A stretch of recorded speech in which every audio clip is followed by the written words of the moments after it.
Introducing social banking from GT Bank. Anywhere, anytime, any device.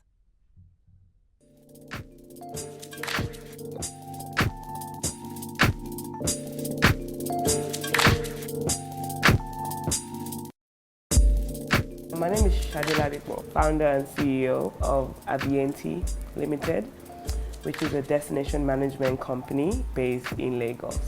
I have a huge background in media. I was an on-air personality on radio for a long time, from 2001 to 2006. When I finished school, I moved to Benin to study French, and then I volunteered with the United Nations, and that's where I got into travel. I became very intrigued with travel and decided to start off, even though I didn't start immediately. I was an event planner for a while, and that was where I worked for a female business owner, and she kind of like inspired me. You know, she made me see that it could be possible as a young person, even though she was like her early 40s, but the way she handled her business inspired me. So right after that, in 2009, I quit my job and I registered as an event management company first, and then rebranded in 2010. And I guess that's it. When I quit my job in 2009, I had saved some money, but I decided to take that money and travel.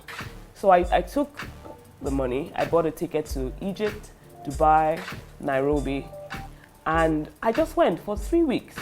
I traveled with a few friends, and I was just, just going. And I came back and I was broke, and I still wanted to start the company. And I later asked myself, Shade, why didn't you just use that money to start this company? But at that time, that's what seemed important to me, traveling. Which, it helped, because that was one of the things that made me able to sell packages to my clients.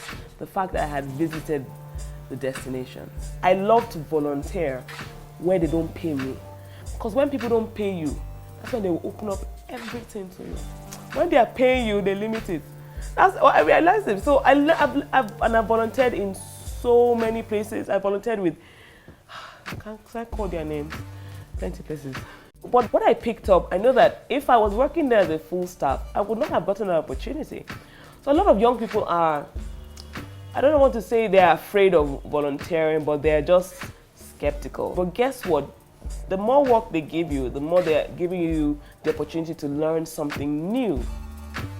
I didn't have any formal training in travel, in anything travel related. I still don't have any formal training in travel. My only training to my name is just the passion I have and the first hand of traveling to the countries and witnessing the logistics myself. I did not have seed capital. I didn't have a laptop.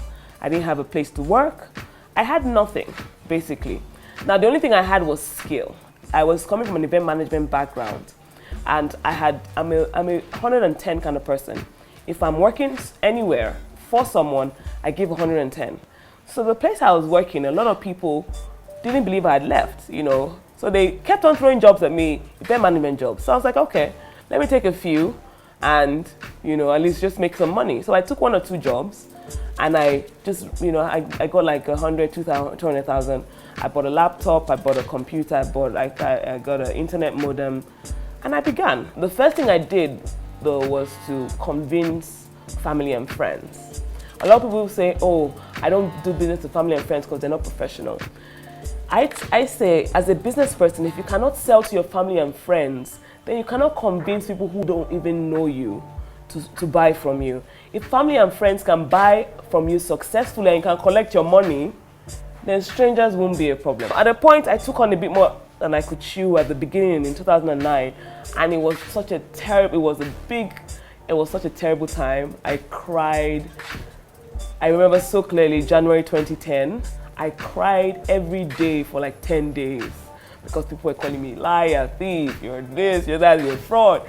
That was the time I could have given up, and no one would have, slighted me and said, Shade, you should have given up. I should have given up. It was such a crazy time. I've had my fair share of challenges, but one thing I tell myself is, I started at 0. I will get back to zero and I will still rise up again. I'm never scared of getting to zero. I'm not scared of failing because I failed and I didn't stay on the ground. I failed, I got up, and I'm doing it again. So those challenges are what gives me those experiences and knowledge. So I welcome them. Not all of them, some of them. The mistake a lot of small businesses make is that the business revolves around the owner. Now when that happens, if the owner is taken out of the equation, the business stops, halts, breaks down, and fails in the end. So I realized that I needed to get a life so that my business could run with or without me. If I want the business to outlive me, it must run without me. So one of the things I did was after I was able to set that up and structure the business in such a way for it to run, I started to step away and start to do my own personal things. I have the time if I just manage it properly, and that's what we all need to do. People say I extend myself a lot. People say, oh, Shade, give yourself a break. And I said to myself, yes, I will give myself a break. But right now, this is the time.